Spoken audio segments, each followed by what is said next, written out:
اے میرے صحابہ کرام، ان غلاموں کی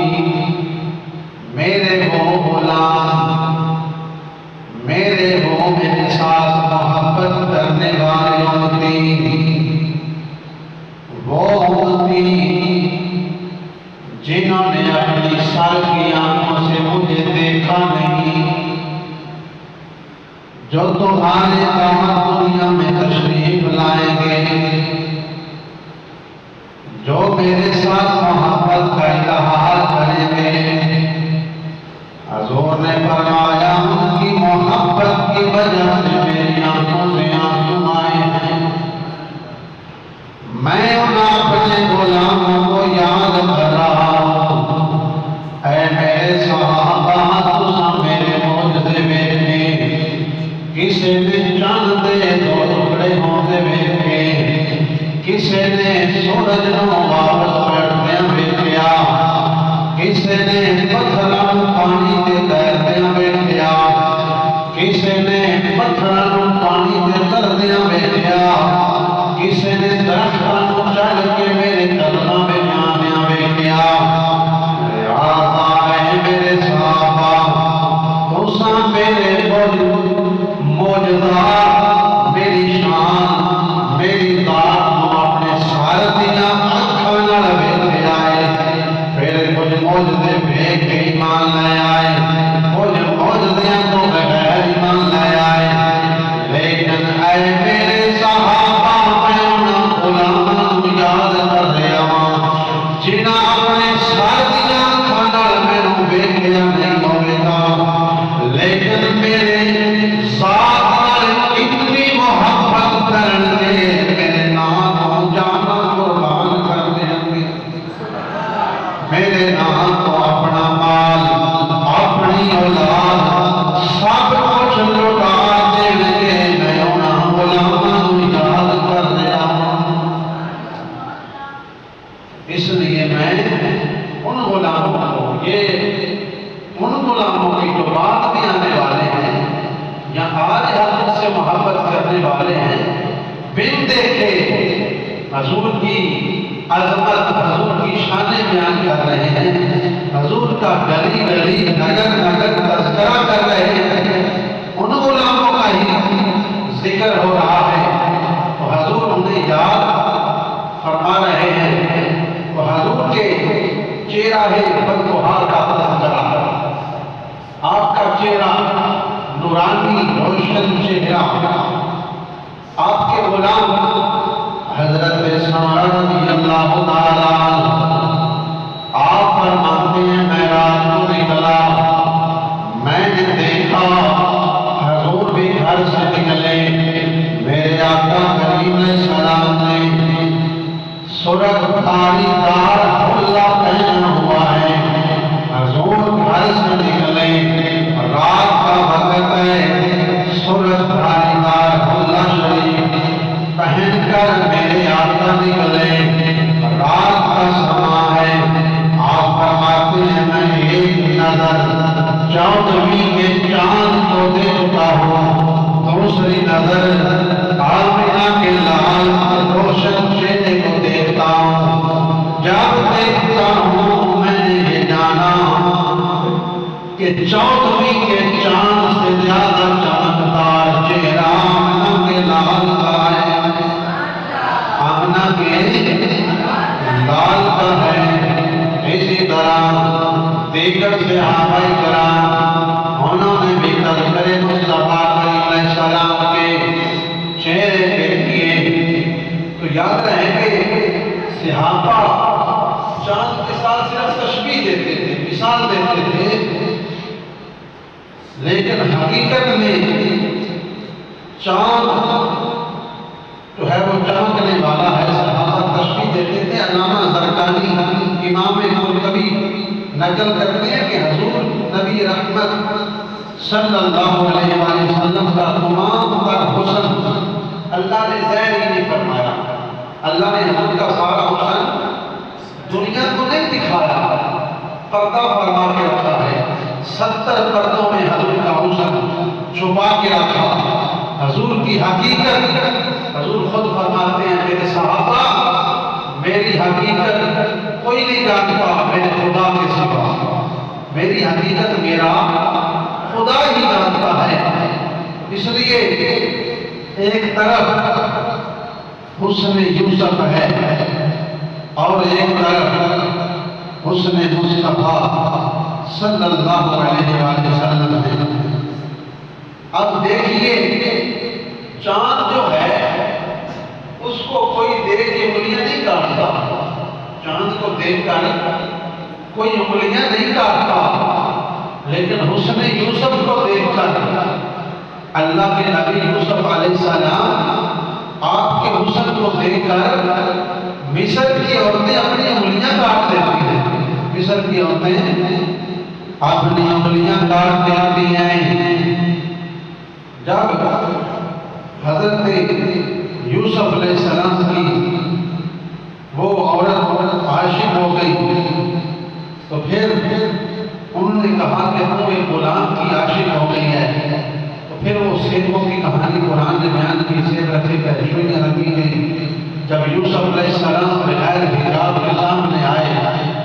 وہ پھل سیب کاٹتی کاٹتی اپنی انگلیاں قلم کر دی اور اس نے یوسف کو دیکھتی رہی، اس نے یوسف کو دیکھتی ہی نہیں اور انگلیاں بھی کٹ گئی، پتا بھی نہ چلا۔ تو یہ تھا یوسف علیہ السلام اللہ کے نبی کا حسن۔ تو یوسف کے حسن کو دیکھ کر انگلیاں کاٹی نہیں، حسن مصطفیٰ کو دیکھ کر عرب کے نوجوان اپنی گردنیں کٹاتے تھے، اپنی گردنیں عرب کے جوان کٹاتے تھے۔ حسن یوسف پہ کٹی مصر میں نگشتے زنا سر کٹاتے ہیں تیرے نام کے مردان عرب۔ ادھر حسن یوسف علیہ السلام کو دیکھ انگلیاں کٹ گئی، ادھر جوان عرب کے نوجوان میرے آقا کے حسن پر ایسے مرتے ہیں اپنے سر بھی کٹانے کے لیے تیار ہیں، اپنے سر کٹانے کے لیے بھی تیار بیٹھے ہیں۔ تو حضرت عائشہ صدیقہ رضی اللہ تعالی عنہا آپ فرماتی ہیں کہ اگر حضرت نبی رحمت صلی اللہ علیہ وآلہ وسلم کا رخساروں کے تذکرے عرب کے لوگ سن لیتے، وہ کبھی اپنی جو مال قیمت تھی وہ یوسف علیہ السلام کی گولیاں نہ لگاتے، دور جاتے، اگر میرے مصطفیٰ کے رخسار کے تذکرے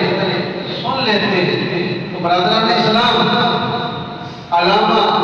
صاوی رحمت اللہ علیہ فرماتے ہیں کہ حسن یوسف کو ایک حصہ اللہ نے حسن عطا کیا اور ان کا حسن ظاہر تھا، جو کہ اس پر کوئی پردہ رب کے جلال کا نہیں تھا، یعنی رب کے جلال کے پردے کے بغیر تھا حسن یوسف، اور اس میں جو مصطفیٰ کریم صلی اللہ علیہ وسلم کا حسن تھا اس پر اللہ کے جلال کے پردے تھے، اللہ کے جلال کے پردے تھے۔ تو اسی طرح نبی پاک صلی اللہ علیہ وسلم کے صحابی حضرت ابو ہریرہ رضی اللہ تعالی عنہ آپ فرماتے ہیں کہ ایک طرف یعنی آپ فرماتے ہیں کہ میں نے دیکھا میری آنکھ میں حدوں سے زیادہ حسن و جمال والا چہرہ، نورانی چہرہ میری آنکھ نے آج تک نہیں دیکھا۔ تو حضرت حسان آپ جب چہرہ والضحیٰ کے تذکرے کرتے ہیں آپ فرماتے ہیں یا رسول اللہ آپ سا حسین میری آنکھوں نے کبھی دیکھا ہی نہیں۔ آگے فرماتے ہیں یا رسول اللہ یا حبیب اللہ آپ سا حسین کسی ماں نے کائنات میں پیدا ہی نہیں کیا، آپ سا حسین کائنات میں کسی ماں نے جمیے نہیں پیدا ہی نہیں کیا۔ آگے فرماتے ہیں میرے حضرت حسان آقا کے ثنا خان آپ فرماتے ہیں کہ یا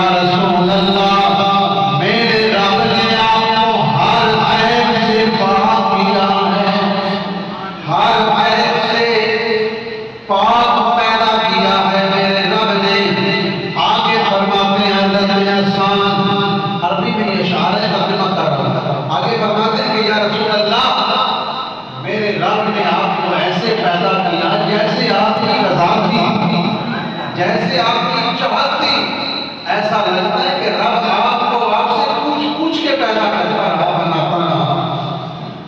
تو حضرت سیدنا، بہت خوبصورت واقعہ توجہ کے ساتھ سنا، سیدنا عبداللہ میرے حضور کے صحابی، حضرت عبداللہ رضی اللہ تعالی عنہ حضور کے صحابی ہیں، حضور کے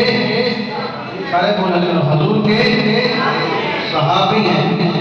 یہ پہلے یہودیوں کے بڑے عالم دین تھے، جب اسلام قبول نہیں کیا تھا تو یہودیوں کے بڑے عالم تھے، تو انہیں پتا چلا کہ نیا نبی آیا ہے۔ جب خبر ملی کہ مکہ میں نبی آیا، اس نے اعلان نبوت کیا ہے، نبی ہونے کا اعلان کیا ہے، حضرت عبداللہ فرماتے ہیں میرے دل میں خواہش پیدا ہوئی، میں اس نبی سے ملوں گا بھی، اور اس سے میں نے 20 سوال جو ہے وہ اپنے ذہن میں تیار کیے کہ میں نے 20 سوال ان سے کرنے ہیں، میں نے ان سے 20 سوال کرنے ہیں، پوچھوں گا، سوال کروں گا، پتہ نہیں لا جواب ہو جائے، جواب دیں یا نہ دیں، پر اس نے کہا کہ میں نے 20 سوال جو ہے وہ ذہن میں تیار کیے، ان سے ملنا بھی ہے اور سوال کرنے بھی ہیں۔ تو آپ خود اپنا واقعہ بیان کر رہے ہیں، آپ فرماتے ہیں کہ میں نے جب 20 سوال بنا لیے، ذہن میں تیاری کر لی، میں نے حضور سے جا کر سوال کرنے ہیں۔ کتنے سوال؟ 20 سوال کرنے ہیں۔ آپ فرماتے ہیں کہ میں آیا، میں نے حضور کا پوچھا ہے، مجھے بتایا گیا حریم کعبہ میں حضور موجود ہیں۔ آپ فرماتے ہیں میں حریم کعبہ میں پہنچا، حضور جلوہ فرمائے۔ آپ فرماتے ہیں کہ جب پہلی نظر میں نے چہرہ والضحیٰ کی طرف دیکھی، جب پہلی نظر مصطفیٰ کے چہرے کی طرف دیکھی، آپ فرماتے ہیں کہ میں سوال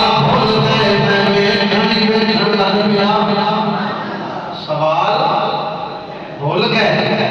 سوال بھول گیا،